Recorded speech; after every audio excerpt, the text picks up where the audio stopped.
Welcome to the Wholesaling Inc. podcast, America's #1 podcast for new real estate investors, where we know that finding discounted properties is the most proven path to financial freedom. I am your host, Brent Daniels, Mr. Talk to People, Mr. TTP, and I am telling you this: if I can do it, so can you. So let's get started. We all know March 2020 was when COVID really started making an impact on all of our lives.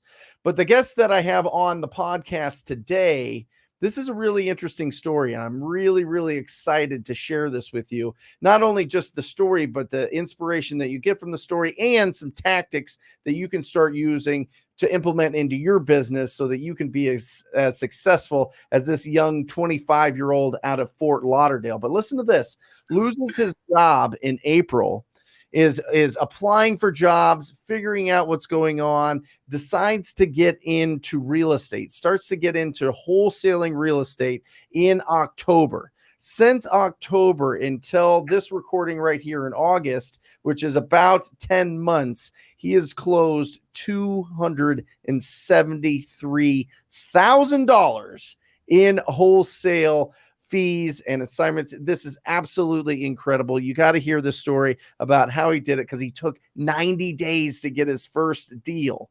All right. And to share this and to really break this wide open and to explain this experience and explain how he did it, it is my pleasure to introduce Alec Shaw to the Wholesaling Inc. podcast. Welcome, Alec. Thank you. It's awesome. I appreciate it. I'm excited. I mean, what a story. You're a young man, you're 24, you lose the job. What was the job that you had prior to April 2020?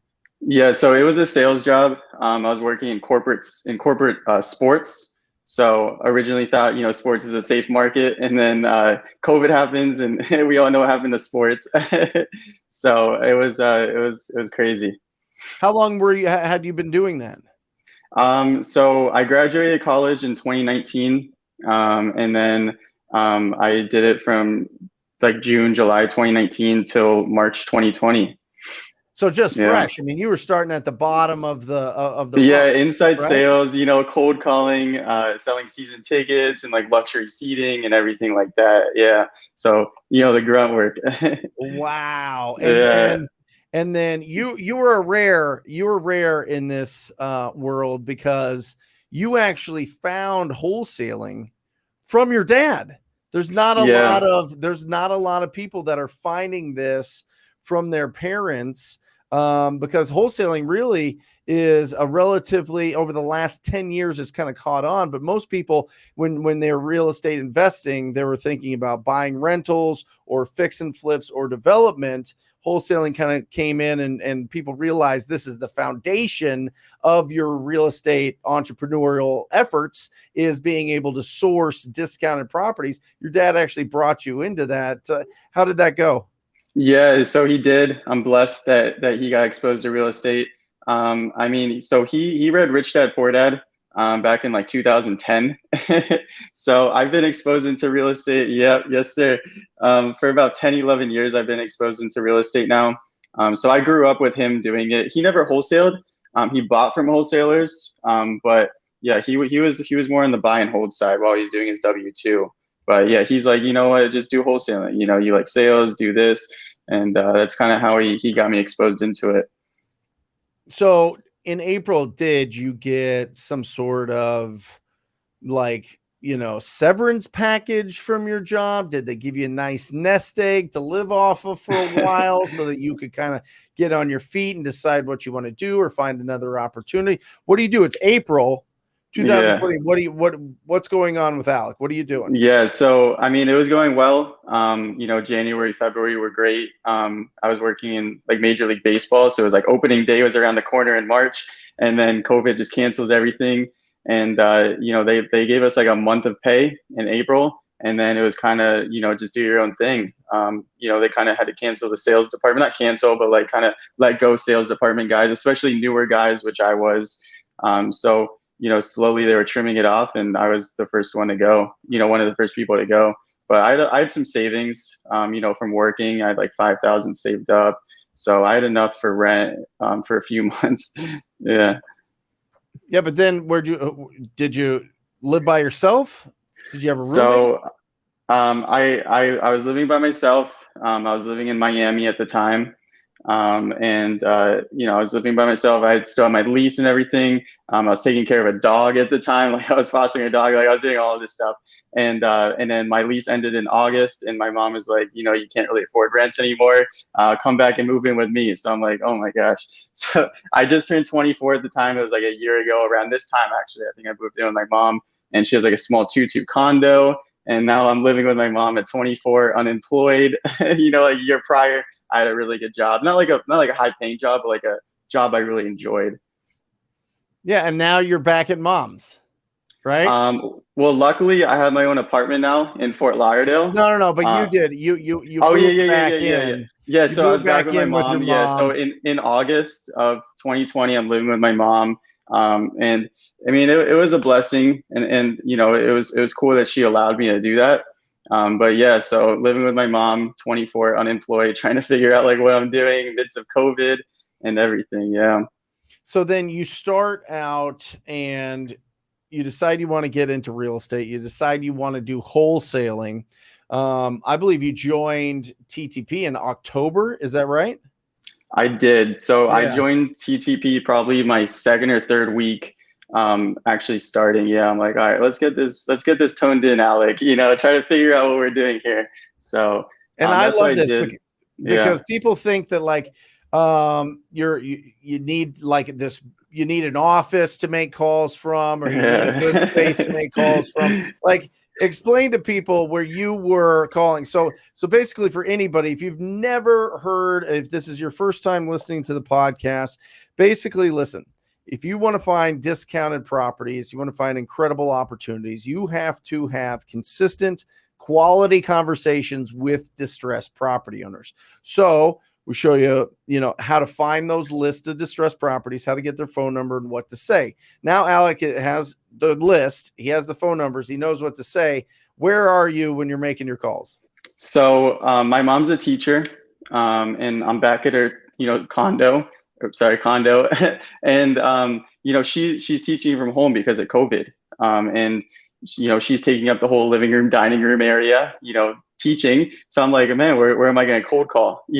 So I'm like, I would cold call in the guest room, which is where I was staying, but I had my boxes because I just moved in. I moved all my stuff with me. So there's no room in there. I can't cold call in the dining room area where she is. And then I could cold call maybe after 4 when she's done, but then she wants to like relax. She doesn't want to hear me like on the phone.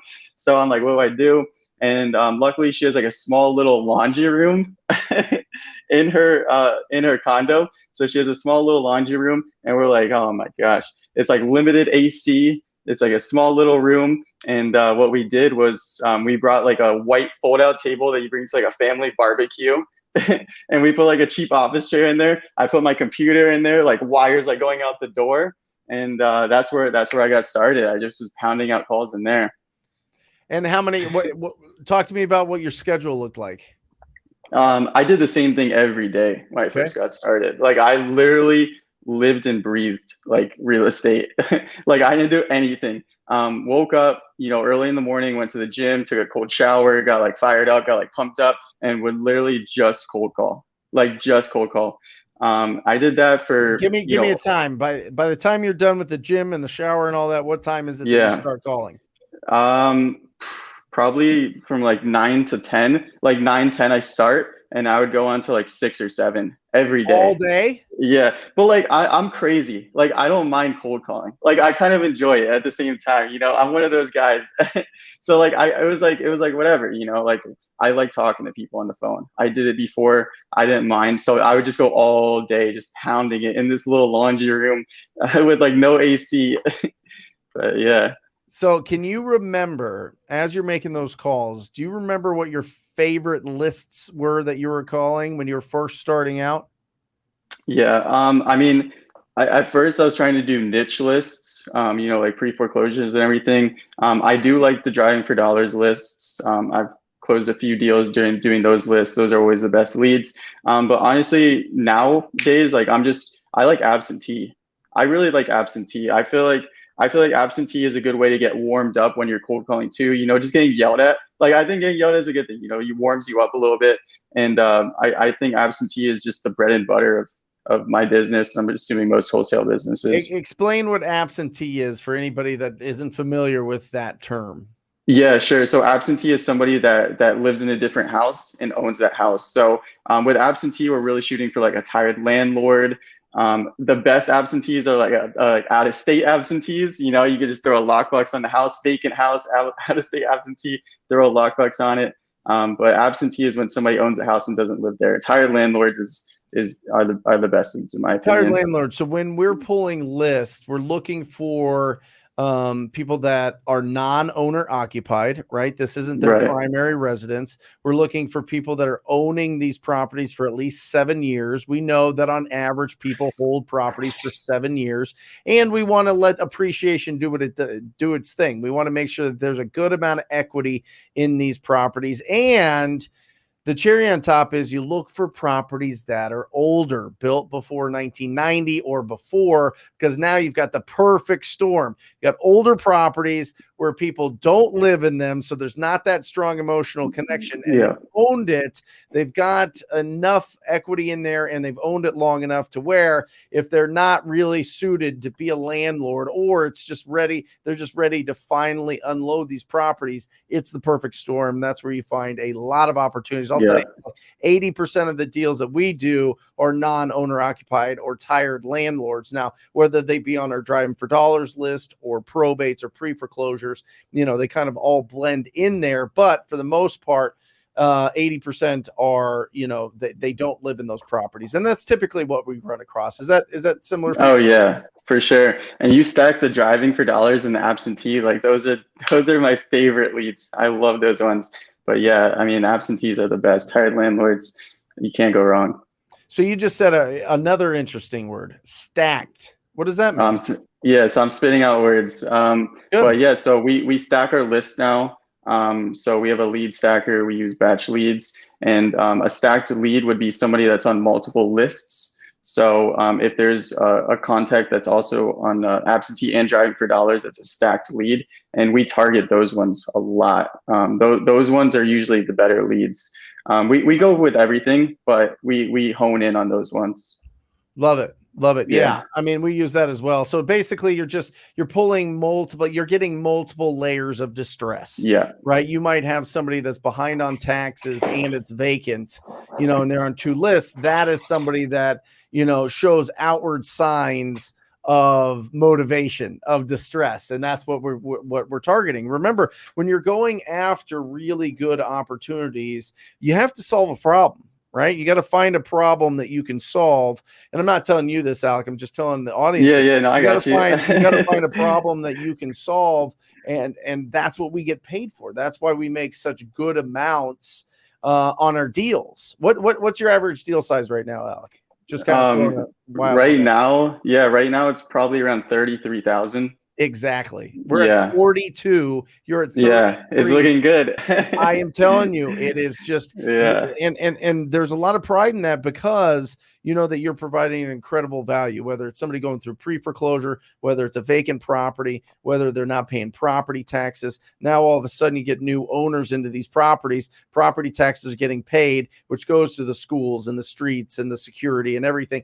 And it is wildly rewarding, this business. It really is. So it sure is. Now when we're going to do a deal breakdown and get real nitty gritty. Because that's everybody's favorite part of the show is the actual case studies. Yeah. But before we get there, Alec, what's your dream? What's the goal? You know what I mean? When you're looking at this thing and you see that wholesaling is the foundation of your real estate business, there's really 5 main things that you can do to next step. 1 is fix and flip. 2 is rental portfolio. 3 is development. 4 is to make enough income to be the bank to be able to lend. Yeah. And 5 is like coaching and mentoring type of business. Where do you see yourself? What excites you? What gets you going? I mean, obviously financial freedom excites me. My dad owns a bunch of rentals, and it's just, I think rentals are the end game. I love the idea of just passive income. So that's definitely where I'm at. Right now, I'm kind of in this like, growing the wholesaling business phase. Looking to bring on an acquisition manager soon, bringing on some more cold callers. Right now, I have two cold callers. They're absolute killers. I love them. And I'm looking to bring on more, and just one of my goals is to do a deal that I'm not involved in by the end of the year. That's a goal of mine. And then I want to own by at least two rentals by the end of the year too. But I mean, it's just build this business and just get rentals. Really, it's just just get the because yeah rentals lead to passive income, right? Leads to yeah that cash flow. What's the number in your mind that just pops? 3,000. It's 3,000. 3,000 a month Yeah, a month. Yeah, in passive income yeah, this year. yeah. Hopefully, I wish maybe like within a year. Within a year, Okay. I'll definitely What have it. about Yeah. big goal? I mean, just get as many rentals as I can, and just get this thing automated, and Is it 30,000? eventually, Is it 40,000? Is it that would be 100,000 a month? amazing. I haven't even thought that far ahead, to be honest. I I'm love at it. You're in the 3,000 mix. right You're in now. the mix. I love it. Yeah, You're in the ring. You're throwing blow. I yeah, love it. yeah. You are in it. Yeah. You're in the But that would whirlwind. be awesome. Yeah. That's incredible. All right. So let's talk about a deal. Let's talk about a deal that you want to break down. What do you All got right. for us? So I got a good one. So before I got started, I started cold calling like the first week of October. Mm-hmm. Is when I made my first calls, and the weeks prior to that, I was driving for dollars, Yep. building up a list, and got like 1,000 leads, and then I was gonna call it. I didn't know what a dialer was. I had previous sales jobs. We never used dialers, we didn't know what that technology was. Yeah. So I was hand dialing for my first week, and then that's when we got in contact, and you're like, yo, bro, get a dialer. Mm-hmm. But yeah, so I was working out of an Excel. It was my 97th cold call.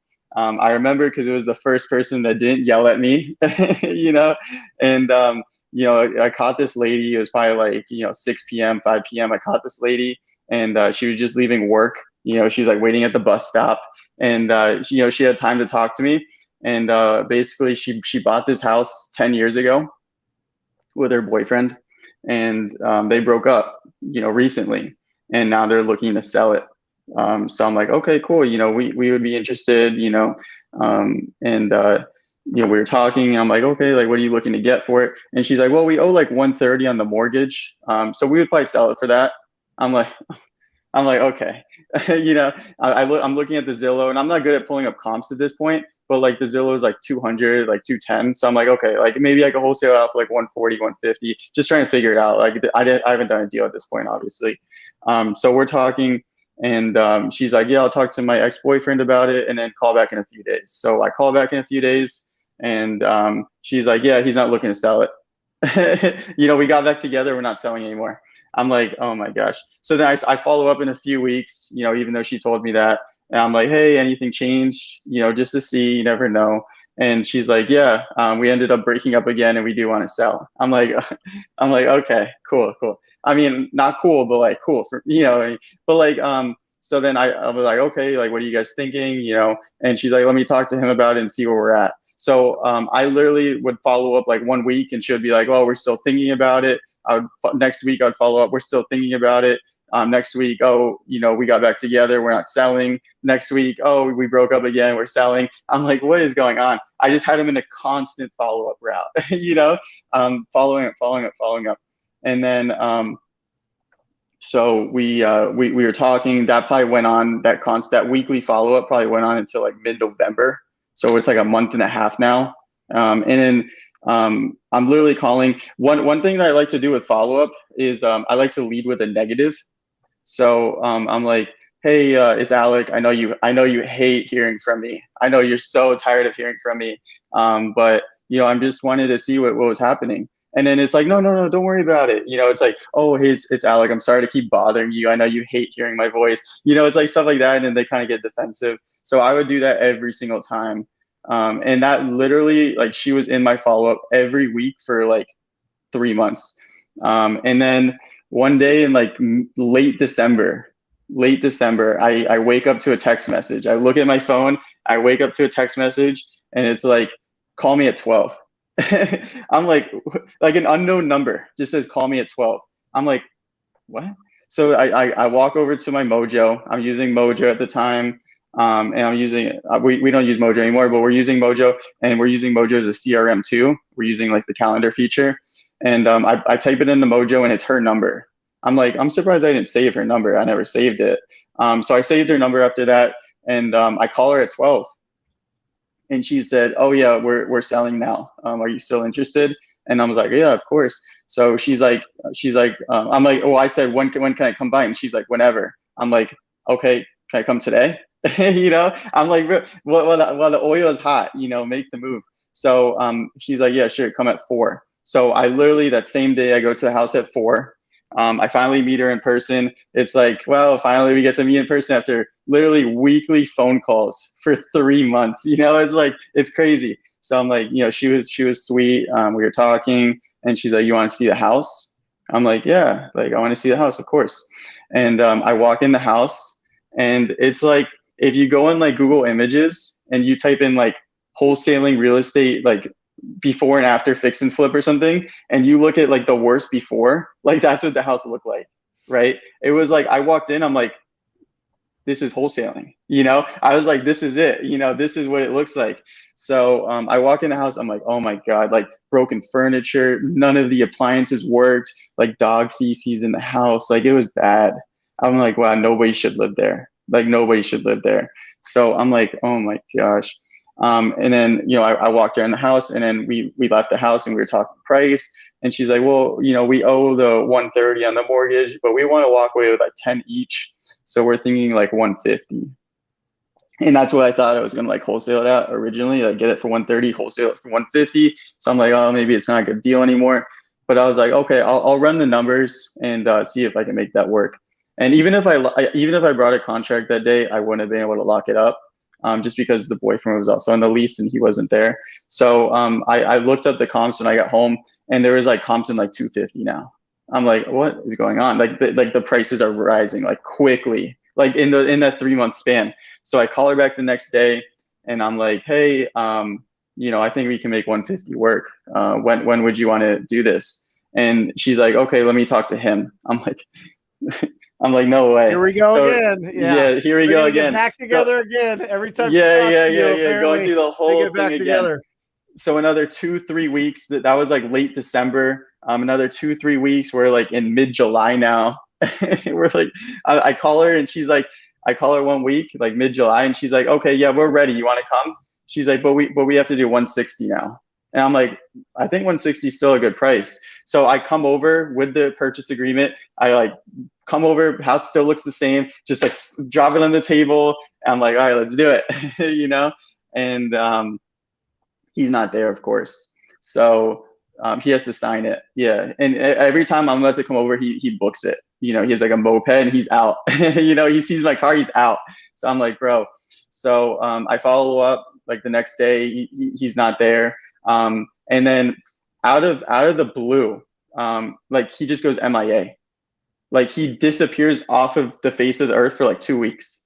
Like after I dropped off the purchase agreement. So I'm like, what is going, like he's not at work or anything. Like I don't know where he went. He just disappeared.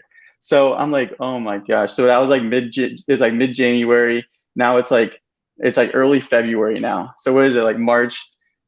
You know, it's like five months of follow-up, 4 months of follow-up now. It's crazy. And he disappears. I'm still calling her every week. I'm like, no, this isn't over yet. You know, we're at the finish line. This isn't over yet. So I call her like early February now. And she's like, okay, yeah, he actually came back. But you have to talk to my dad about it, her dad. And I talked to her dad, and the dad's like, we want 170 now.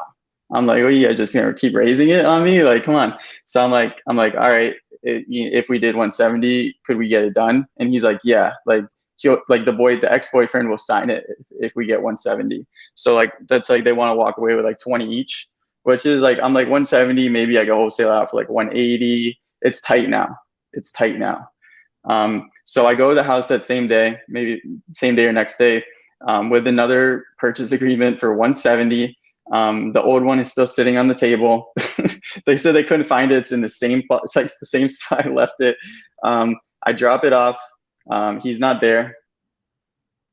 I'm like, oh my gosh. She's like, he's gonna come back soon. So I'm kind of like lingering around the neighborhood. He never comes back, and he disappears for another week. So I'm like, this is crazy. So this guy literally just like, he doesn't even go to work. Like, I don't know where he goes. I don't know where he goes. So now it's like mid-February, right? And I'm following up every week, like literally every week. She's been, if I had like kept track of the touches at this point, like at least like 50 touches. Like it's a crazy amount of touches. At least how much, Alex? Sorry, like at least 50. Cutting out a little bit every once in a while. Oh, really? It's all right. Sorry about that. At least 50 touches. 50 at least 50. calls. Yeah, at least minimum. At this point, That's like we incredible. sometimes we talk multiple times a week. It's just constant. And it like, people make a big deal about follow-up, but how long does a follow-up call take? A minute, 2 minutes? Yeah, you're cutting out, buddy. I don't know what's going on. There you go. 50 calls. Well, the interesting thing, as Alex getting his audio dialed in there, the interesting thing is 50 calls. People are like, oh my gosh, it's so exhausting. But really, a lot of that is just calling, no answer, text message. That's 80% of it. The other 20, you're probably talking to this person more. But it's just, it's not taking you all day. Yeah. Right? I mean, literally, even when you talk on the phone, like it's like a 2-minute conversation tops, right? Like, it's just like, hey, anything new? Nothing. Okay. Hey, anything new? Nothing. No. Okay. Like it's not that big of a deal. Is it better now? Yeah. Okay. I don't know why my AirPods are doing that, but yeah, so it's like mid-February now. He's disappeared again. Like, I don't know where this guy went. He's disappeared. He's not even going to work, but he still has his job. So his weekly follow-up. And then early March, I get a call completely out of the blue from her. And she's like, hey, he came back and signed it. I'm like, what? Let's go. So I same day drive over, pick it up, scan it, send it to the title company, and it's locked up at 170. So I'm like, okay, so I got this locked up at 170, and I'm like, okay, now like, what should I do? And to this point, like since October, I've done 2 more deals. So like in that January to February timeline, I did 2 deals, and then I built up a buyer's list. So now I kind of have like a more grounding. If like, it kind of worked out that this lasted so long, because the values went up too. Yeah. But so it's like 170. I'm looking at the comps, and the comps are now pushing like 270. Like the comps are going up. It's a hot area. It's a hot area of South Florida, where I got this house that goes in a good rental area. So I'm like, you know what? I'm just going to send it out at 200. Like, just see what happens, just send it out at 200. Why not? Literally same day, 2 full price offers at 200. I'm like, oh my God. And then the next day, I didn't accept any yet. And then the next day I get an offer at 205, unseen. And the guy, and I had a Dropbox link with the pictures, and the guy didn't even see the Dropbox link. The guy didn't even see the Dropbox link. 205, unseen, done. I'm like, oh my God. I'm like, maybe I sent it out too low, but I'm like, it's all right. It's all right. Just get this done. So sent over the assignment. I did an assignment on a $35,000 assignment, which is risky, but he seemed like a good buyer, from like when I was like pre-qualifying him, and he signed it and we got it done. But there's a couple more parts after we got it done. I'm sure. That's not the end of that story. That's not the end. That's not the end. Because there's a lot more for that guy, the boyfriend, to sign before this thing gets done and dusted. What I mean? It's you got to get all of the title documents, all the identity statements, everything that the title company needs. I bet he wasn't very Johnny on the spot. Was not. He was a hard guy to reach. It's funny because before let's celebrate it, Alec. Let's celebrate this. I appreciate it. 35,000, 50 calls. At 50 least. calls, at least 35,000. Congrats. Here we go. Thank you. Thank you. Thank you. And okay, so do you have to go find him and drag him to the title company? How did it work? It's funny because as soon as we signed it, like he was answering my phone calls now. He was like my best friend after we signed it. Yeah. But we did a couple things because I had his money. He wanted his closing money. But we did a couple things. They didn't have any money for because they were going to rent a place. They didn't have any money for like first, last, and security. So what we did, and they wanted me to lend them like $3,000, like $1,500 each. So what we did was, this was before the closing date. We signed a document that I would lend them the $3,000 before closing, and then they would sign the closing docs then, right? So they couldn't just run away. Yeah, and then I would get the $3,000 at closing. So that's what we did. So then they could afford to pay, first, last, and security for their new place. For two separate places, they weren't moving to the same place, obviously. And then what we also did that somebody told me about that saved this deal was we did a seller holdback because at the closing table we did like a 30-day close. They didn't find a place in time for for the closing. So what we did was a seller holdback, which is just like a fancy term of saying we held money. The title company held $10,000. And they had 14 days. And if they stayed past the 14 days, then we would keep the 10,000. But if they moved in that 14 days, then they would get the 10,000. So, that, and then it finally closed, and I was like, oh my gosh, they got out. Awesome. They found a place. Yeah. I mean, I'm just telling you, you look at the 50 calls that you made and all the other stuff, and you add it up and divide by 35,000. It's definitely worth your time. Easy. But just touching on something there, what Alec is talking about, and this is very, very, very, very common if the property is occupied either with the tenant or with the owner, is something called a post-possession agreement. All right, this is just giving the terms that the title company is going to hold back a certain amount of funds. Typically, we put in $10,000 of a holdback to get out on a certain time, and if they don't, they start getting that starts getting reduced by $100 a day until they're out of there. Very, very common if somebody is living in there. So post-possession agreement, you can Google it, check it out, get familiar with it, because you will be using it. If you're talking to enough people and building your business, you'll be using it. And by the way, it's good to have in the back pocket. Yeah, you can get that from a closing attorney and escrow and title company. Escrow and title company. Well. So you can ask them for those as well. So incredible, Alec. 35 off of that. You've done 273,000 total. And I mean, you're off and running, man. I mean, it's I appreciate it. No, you're showing, Alec. I mean, this is true. I mean, this is just beautiful in its truth, that if you talk to enough people, you're going to get the opportunities. Yeah, that's it. And you weren't afraid of the phone. You were already in a job where you're using the phone. Yeah, now you're going to use it and get paid a lot more.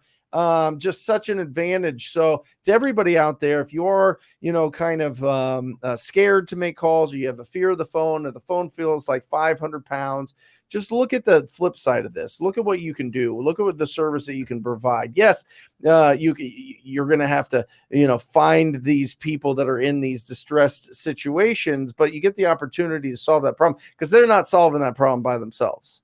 They're not selling that problem without you hand-holding them and walking them through and getting the deal done.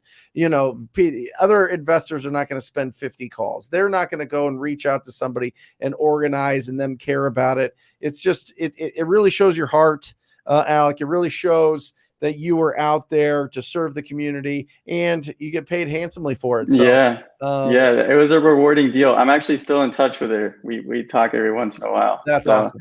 Yeah, it's cool. Awesome. It's cool. Well, Alec, if people want to reach out to you, they want to squat up with you and network with you in Fort Lauderdale and Miami. How do people get it? Or just say congratulations. They just I would appreciate it. Congratulations. What's the best way to do that? So best way is definitely Instagram. If my name is going to be there on the podcast, it's just Alec_Schall.